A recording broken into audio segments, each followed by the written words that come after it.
Sa mensahe ng mga kanta ni Miss Bayang, minumulat niya tayo sa magulong sitwasyon ng ating bansa. Pero ang tanong, saan naman kaya niya natatagpuan ang personal na katahimikan?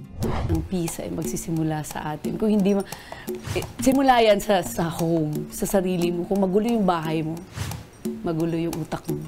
Dahil sa kanyang estilo ng pananamit, paggamit ng indigenous instruments at accessories, binansag ang katutubong diva si Miss Bayang Barrios. At syempre, hindi ko pinalampas ang pagkakataong ito. Masayang ipinakita sa akin ni Miss Bayang ang ilan sa mga accessories at kasuotan na ginagamit niya sa mga gigs.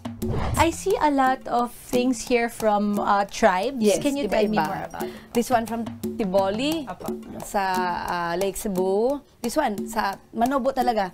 Same, ito. Yung Ito pattern authentic po na yan. talaga, oo. Yung pattern ng ano, alam mo yung si Lolong? Ayan, meron din yung pattern na yan. So ito din yun, meron yan.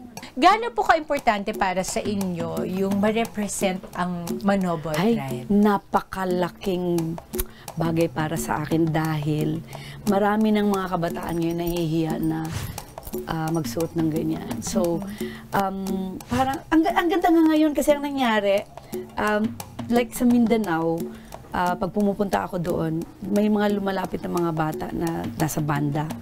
Sabihin nila, Miss Bayang, kayo po yung idolo namin. Tapos sabi ko, alam niyo ba na kayo rin yung energy ko? Sunod na ipinakita sa akin ni Miss Bayang ang kanyang bedroom. This is where the magic happens, ika nga niya. Pagpasok ko sa kanilang kwarto, napansin ko agad ang frame na nakasabit sa dingding. There are letters. What are these? Yung naliligaw pa siya sa akin.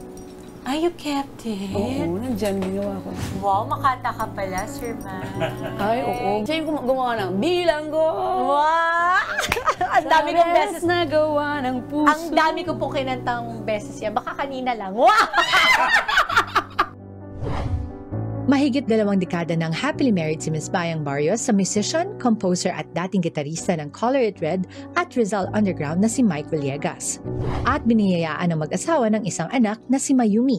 What does He supports his me. love do to you as a woman and as an artist? Nilalabas ko yung kung ano yun, sinasabi mo, yung totoong, kung ano yung totoo kong gustong gawin, kung ano yung totoo kong nararamdaman. Walang walls. Alam niya, pag magalit ako, hindi ako nagsasalita. Tapos aalis na lang ako. Lagi niya akong inaalalayan. Ang sweet!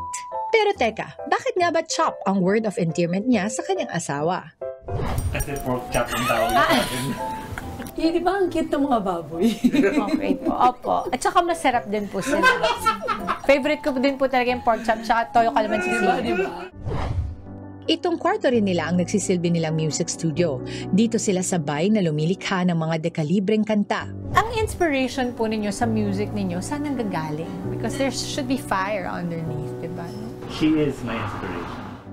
Bago matapos ang aming kwentuhan, nagpaunlak pa ng isang duet ang mag-asawa.